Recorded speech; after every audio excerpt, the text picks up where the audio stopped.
there is one more award, and it's going to be quite a change of mood.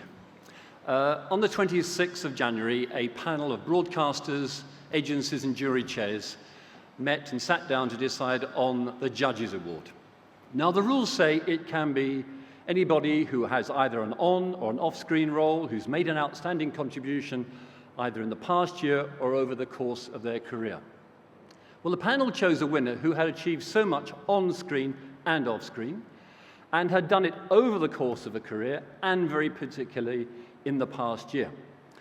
Well, I phoned the winner, and that's how I got to tell Steve Hewlett that he had won the Judges Award for the 2017 RTS Journalism Awards.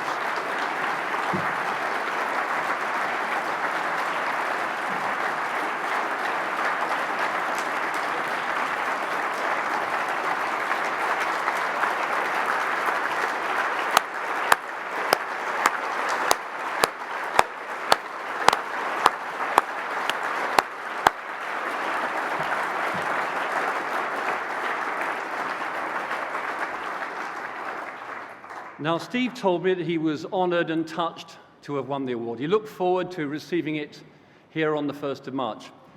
You know, I don't think there's ever been anybody quite like Steve Hewlett in broadcasting. There probably never will be again. Over 4 decades, he variously and often simultaneously produced programs, edited them, commissioned them, wrote and broadcast about them, and sometimes both presented them and executive produced them as an indie. He worked for the BBC, Channel 4, ITV, and his own indie, Genie Pictures. He started on TV and learned to love radio. He was a star interviewer for many years at RTS Cambridge, the Edinburgh and Sheffield festivals, and many other media events. He truly was a man for all seasons, and one of them was the rugby season. I remember taking my son to a youth rugby festival in Hertfordshire, and slightly surprised to see Steve togged out to referee one of the matches. He was fiercely competitive in everything he did, but he was also often generous with praise for his competitors. He always threw himself into his journalism. He spent 8 weeks inside the Maze prison, filming with Peter Taylor, and they made a wonderful film there at the height of the Troubles. He enjoyed his triumphs, the 23 million people who watched a Panorama Diana interview that will take some beating as an audience for a factual program. And there were disappointments, as there always are, but he carried on regardless. You know, one of the hallmarks of Steve's journalism was his natural curiosity.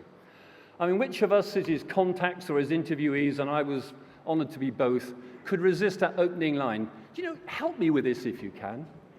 Another was his attention to detail. As a pundit, he read the documents others didn't bother to. So he knew so much, and he questioned so much, particularly his employers at the BBC. There was a humanity, and there was a humor.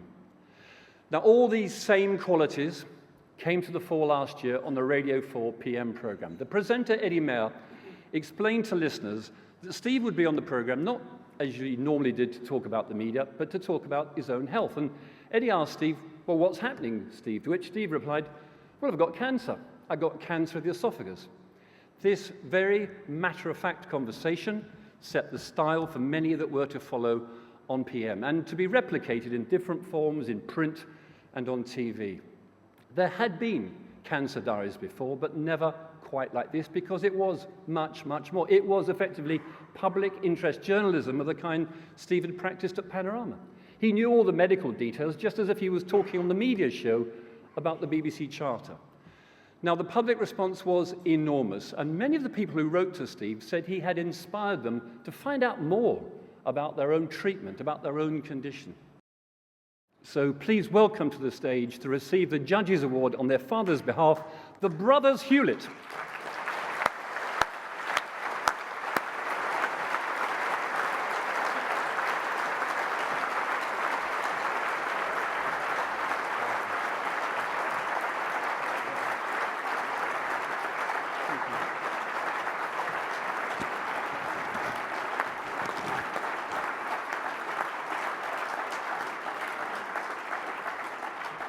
Thank you, Stewart, and thank you for to the Royal Television Society.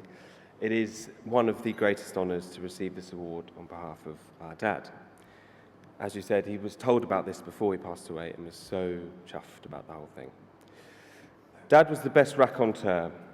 He would turn everything into a story. He could make something that seemed very dull into something fantastically interesting. It was so important to him to make really complex subjects accessible to everyone. This is truly apparent in his films and journalism. He created storylines and characters that had an audience captivated from the word go. Over the past year, as we've seen, especially these last few months, Dad used this amazing talent to inform thousands of people about his cancer journey with Eddie Mair on Radio 4. He has always been our hero, but the response to his passing from his friends and the people he worked with, many of whom are in this room, has shown us that he was an amazing mentor and inspiration to so many others too. Thank you very much.